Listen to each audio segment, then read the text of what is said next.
Magandang araw, Tito Makoy. Ako si Omar. Binata, bukas at pwede sa kaliwa, pwede rin sa kanan. Ang kwento ko ay tungkol sa isang Indian national na nagfa 5'6" dito sa amin. Ako nga pala, Tito Makoy, solo sa buhay at solo sa bahay. Ang pamilya kasi namin lumipat na ng tirahan sa may katabing bayan ng lungsod noong matapos ang bahay na naipatayo namin doon. Mas ginusto ng mga magulang ko roon kasi maluwang ang lugar, sariwa ang hangin. Sa lungsod kasi, Tito Makoy, ang tirahan namin nasa may squatter area bagamat hindi kami squatter. Sarili namin ang lote at ang bahay na maliit nga lang, literal na maliit. Alam nyo na po, sa squatter area, siksikan ang kabahayan. Kasama ng mga magulang ko ay ang aming bunsong kapatid. Nakagaya ko, wala pa ring pamilya. Ang ibang kapatid ko naman, Tito Makoy, may kanya-kanya na ring bahay at may kanya-kanya ng pamilya. Matapos umalis ng mga magulang ko, itinuloy ko ang aming maliit na negosyong sari-sari store sa harapan lang ng bahay namin. Dinagdagan ko ito ng karnihang baboy at manok. Ito ang aking binebenta at kinalaunan nga, Tito Makoy, inalis ko ang sari-sari store. Para magkaroon ako ng dagdag na puhunan, humiram ako sa nagfa 5'6" na Indian dito sa lungsod namin. Siya si Abbas. Maputi siyang Indiano at gwapo rin. Gwapo, Tito Makoy, kung kagwapuhan ang pag-uusapan. Malinis siyang tingnan dahil nga maputi. Lingguhan ang kanyang paniningil sa akin. Hindi kagaya ng ibang Indian na nagfa 5'6", araw-araw ang pangungulikta sa kanilang mga suki. Alam niyo po, sa pabalik-balik niya sa akin, napukaw niya ang damdamin ko sa kapwa lalaki. Naramdaman ko na lang, Tito Makoy, na nagkakagusto na ako kay Abbas. Ito'y dala nga ng gwapo rin talaga siya at malaki rin ang hinaharap. Alam nyo na po, Indiano, mas malaki yan kaysa sa Pilipino.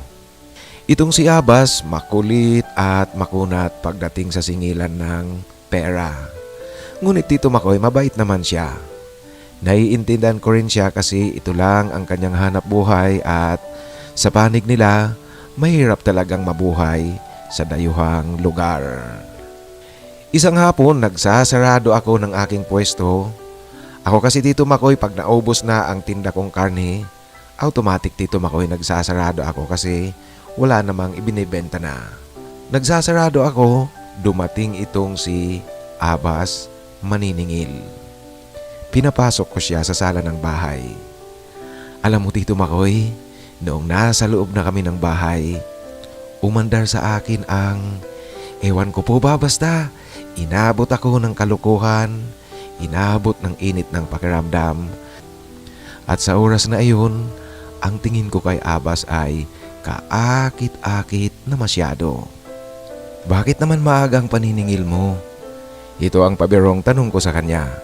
Hindi maaga singil ko. Kahapon dapat ako punta sa iyo. Ito, Tito Makoy, ang wika niyang literal sa Tagalog. Alam niyo po, marunong na rin siyang managalog. Mali-mali nga lang, ngunit magaling na ito para sa isang dayuhan dito sa atin. Sige, heto ang bayad, pero bago ang bayad, ito muna kaya. Yan ang sinabi ko sa kanya nang ipakita ko ang aking nakahandang pambayad. Alam niyo po ang ginawa ko? Hipo at hawak sa kanyang harapan na nakangiti, pabiro ng kaunti. Estilo ito, Tito Makoy. Ay, gago. Ito rin ang sagot niya sa akin, Tito Makoy. Alam niyo po, alam niya na pati ang salitang gago. Kaya nakakatuwa ang Indianong ito. Sige, kung wala yan, walang bayad. Bumalik ka na lang bukas. Ito na, Tito Makoy, ang pagbibigay ko sa kanya ng opsyon. Alam mo, Tito Makoy, sleeping anaconda rin ang daladala ni Abbas. Ulol talaga ikaw. Bakit yan hingi mo? Ikaw may utang sa akin. Yan ang pagrereklamo ni Abbas nang ipinipilit ko sa kanyang pabiro na magbabayad ako sa kanya, ngunit yun munang hinahawakan at hinihipo ko. Sige, ikaw, kung wala ito, walang bayad. Yan muli Tito Makoy ang parang pangbablackmail ko na sa kanya, ngunit nakangiti ako. Naramdaman kong gising na rin ang anaconda. Alam niyo po, napangiti ako sa aking naramdaman. Ikaw talaga Omar, ulol. Sige na nga, para bigay mo na sa akin pera. Yan Tito Makoy ang kanyang sagot sa akin na merong pagmamaktol ng kaunti. Ang kulitan naming dalawa, alam ko namang hindi naririnig ito ng mga kapitbahay namin kasi simentado naman ang bahay namin at meron itong firewall na semento rin. Sarado rin ang mga bintana. Alam niyo po sa pagpayag ng iyon, hindi na ako nag-atubili pa.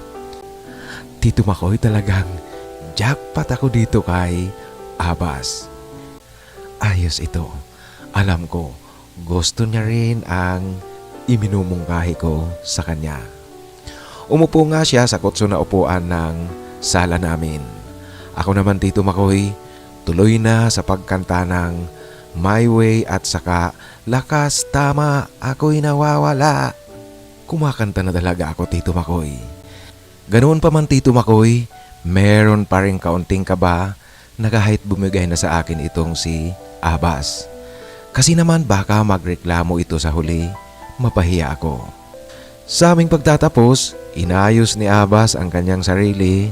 Ako naman ibinigay ko na ang perang pambayad ng 1 linggo. At pakaalis niya sa bahay, alam mo Tito Makoy, noon ako nakaramdam ng mas malakas na takot. Kasi baka magreklamo ito, malay natin pakaalis sa bahay pumunta sa pulis. Noong nandito siya sa loob ng bahay, malay natin nakikisakay lang sa akin kasi takot siya, hindi siya taga rito sa amin. Pagkatapos ngayong nasa labas na siya ng bahay, natatakot ako na baka pumunta ito sa pulis at magsuplong. Mapapahiya ako Tito Makoy, patay ako dito sa aming lugar at maging sa pamilya namin.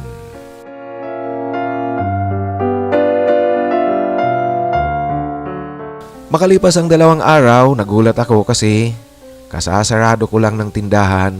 Pagpasok ko sa bahay, merong kumakatok sa gate namin. Si Abbas muli Tito Makoy. Binuksan ko ito at pinatuloy ko siya. Abbas, kababayad ko lang sa'yo nung 1 araw. Yan ang wika ko, inunahan ko na siya ng pagrereklamo. Hindi ako singil Omar. Sandali, di ba ako pasok sa bahay mo? Ito ang kanyang sagot sa akin Tito Makoy nang tanungin ko kung maniningil na naman. Kaya pinapasok ko siya sa bahay at noong nasa loob na kami ng bahay, nagsalita siya sa mahinang boses. Omar, hindi ako singil. Ako punta lang sa'yo para masaya. Yan ang kanyang wika sa akin Tito Makoy. Ayos ito. Ang ibig niyang sabihin, pumunta raw siya sa bahay para magsaya kami, gawin muli namin ang ginawa namin nung 1 araw. Alam niyo Tito Makoy, may mga ngiti talaga sa aking labi kasi ito na yun. Siya na mismo ang unang gumawa ng hakbang, yung pagpunta niya dito sa bahay para maging malagaya at magpakasayang muli kaming dalawa. Kaya naman dali-dali akong nag-shower at nagsipilyo. Pinapag-shower ko rin siya kasi sigurado akong pinagpawisan ito sa kamomotor niya sa pangungulikta. Ngunit ayon sa kanya, naligo na raw siya. At totoo rin ang sinabi niya na naligo na siya kasi mabango ang kanyang katawan. Amoy Axe ito Tito Makoy. Kilalang kilala ko ang kanyang pinang-spray sa katawan niya, Axe. Ang problema noong humalik siya sa labi ko, yun lang Tito Makoy, amoy sibuyas ang kanyang hininga. Ngunit ang isa pang problema, Ito pa lang si Abbas, maingay na maingay. Buti na nga lang kahit kanina nagmamadali kami sa pagpasok sa silid, hindi ko nakalimutang magbukas ng radyo. Kaya kahit papaano meron ding music na umiingay sa loob ng bahay at ang pagsasalita ng DJing madaldal sa radyo. Kaya naman mas maluwalhating na itawid namin ang aming mga sarili sa dagat ng kasiyahan.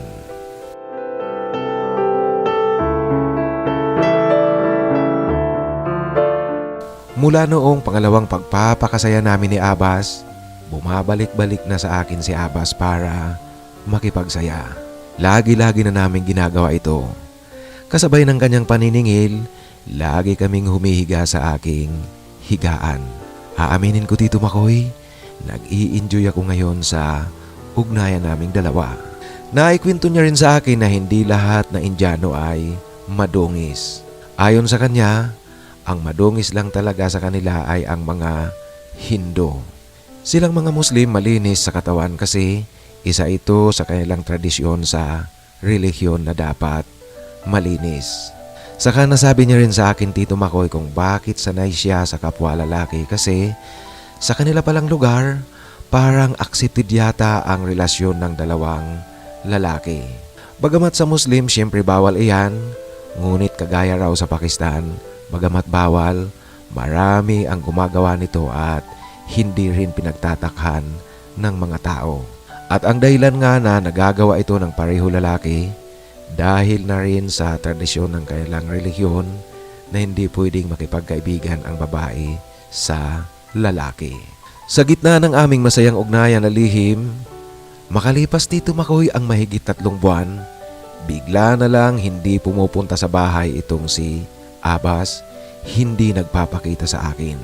Alam mo Tito Makoy, nainis ako ng gusto.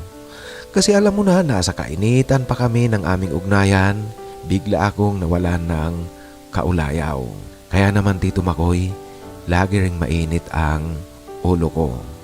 Alam nyo na po, ang 3 buwan na yan, kung sa mag-asawa, nasa honeymoon period pa rin yan. Ganoon pa man, meron ding pag-aalala sa panig ko kasi baka kung merong masamang nangyari sa kanya na hindi ko alam.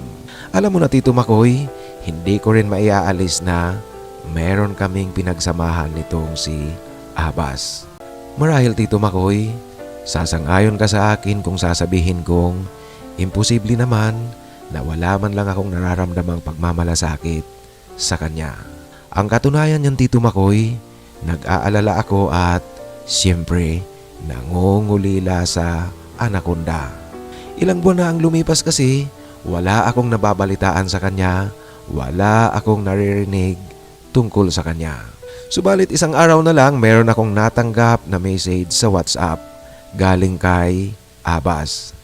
Nalaman ko na umuwi pala ito ng India kasi na-expire na ang kanyang pananatili sa Pilipinas. Kinailangan niyang umiksit at para mag-apply muli. Makalipas nga Tito Makoy ang ilang buwan, muli siyang nakabalik sa Pilipinas. Pumunta ito sa bahay. Patuloy ang aming ginagawa hanggang sa ngayon. Masayang-masaya kami sa aming lihim na relasyon.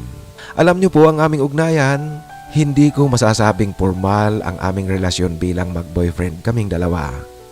Basta Tito Makoy, kasama sa aming ugnayan ang aming pribadong bagay. Alam mo Tito Makoy, minsan biniro ko siya. Total, meron na rin kaming ugnayan. Baka pwedeng hindi na niya ako singilin ng aking utang pa sa kanya. Alam nyo kasi meron pa akong natitirang babayaran sa kanya na mahigit pang 10,000. Ngunit alam nyo po ang sagot sa akin ng Indianong ito. Umar, iba ang sex, iba rin ang utang. Iba negosyo, iba relasyon natin. Patay na Tito Makoy. Tuso talaga ang mga Indiano pagdating sa pera.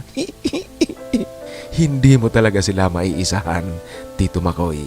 Ganoon pa man naiintindihan ko rin siya, kaya patuloy kaming dalawa sa aming relasyon na lihim hanggang sa ngayon. At sa tingin ko nga, walang nakakaamoy sibuyas dito sa paligid ko. Sa mga kapitbahay ko at mga kakilala, dito sa lugar namin.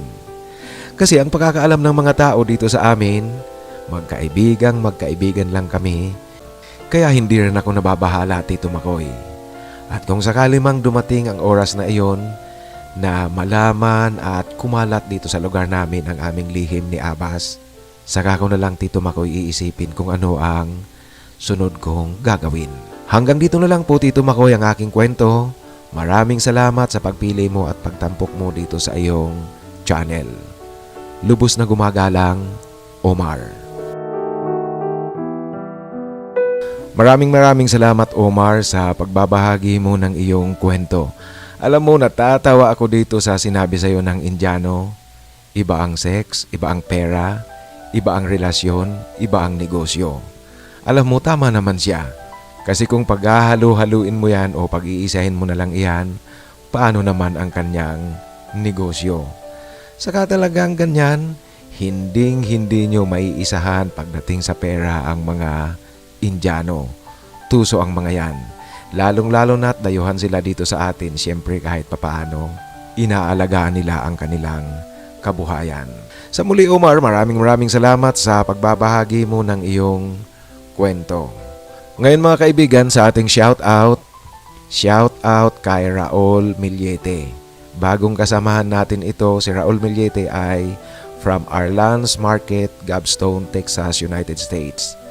Alam mo, Raul, pangalawa ka ng alam ko dyan sa Texas. Kasi may isa tayong letter sender noon, kung natatandaan nyo si Justin, yung kwento na ang pamagat ay ang kaibigan ko sa fitness gym. Kwento yun ni na Justin at Robbie. Si Justin ay galing din dyan sa Texas. Justin, shout out sa iyo, kumusta ka na at sana palaging nasa mabuting kalagayan. Isa pang bagong nagpapa-shout out raw sa mga kasamahan niya sa Alcobar, Saudi Arabia. Ang shout out ay mula kay Chodoro Arasola. Maraming salamat sa iyo, Chodoro Arasola, sa pakikinig. Ito pa lang si Teddy, nagbabakasyon ngayon, nasa Pilipinas siya at taga Batangas itong si Teddy Arasola. O ang buong pangalan niya, Chodoro Arasola. Maraming salamat, Teddy, sa pakikinig at shout out na rin sa mga kasamahan mo sa Alcobar, Saudi Arabia. Shout out din kay Walberto Verador. Bago itong nagpapa-shout out sa atin. Maraming salamat, Walbert. At shout out sa iyo at sa mga kasamahan mo o saang lugar ka ba, Walbert? Basta dyan sa lugar nyo, shout out ko na. At salamat kay Florentino Jimenez. Lininaw niya yung tanong ko kung taga saan siya. Ito nga palang si Florentino Jimenez, si Tino. Ang buo niyang pangalan, Florentino Magno Jimenez ng Alcala, Pangasinan. Pasensya na kayo kasi may mga nakakalimutan na akong lugar. Shout out sa iyo dyan sa Alcala, Pangasinan, Florentino Jimenez at sa lahat ng mga kababayan natin, mga kasamahan natin dyan sa Pangasinan. Shout out rin kay Adon Vlogs 4695. Maraming salamat, Adon Vlogs. At meron namang gusto niyang mag-share ng kanyang kwento galing din sa Middle East. Although hindi siya nagpapa-shout out, ngunit isa-shout out ko si Cocomel 8770. Ang comment niya kasi doon sa sinusundan nitong upload, mag-share daw siya ng kanyang kwento sa Middle East. At syempre, shout out ko na rin si Timothy Gonzales. Tim, maraming salamat. At sa ating mga hinahanapan ng forever, mga kaibigan, 8 na sila. Pag umabot ito ng 10, hahatiin ko na sa 2 para alternate. Shout out sa ating hinahanapan ng forever, yung mga nakikinig ngayon na gustong makipagkaibigan, gustong makahanap ng forever. Itong mga pangalan na aking babanggitin ay naghahanap ito ng forever. Alvin Kalalang, Dominador Patawaran, Paulo Laison, Faustino Fabro, Jason Hanson at si Robert Merapuente at Alfred TV 888 at si John M7V. Yan ang ating mga kasamahan na naghahanap ng forever. At sa mga magpapa-shoutout naman, sa muli po, isulat sa pinakahuling upload para siguradong mabasa ko kaagad yan. Kasi kung nasa mga lumang uploads na, napakalaki na ng posibilidad na hindi ko yan mabasa. Sa muli po sa inyong lahat, maraming salamat sa tuloy-tuloy na pakikinig at suporta dito sa ating channel. Ingat po kayong palagi at sana sumain nyo palagi ang biyaya galing sa itaas.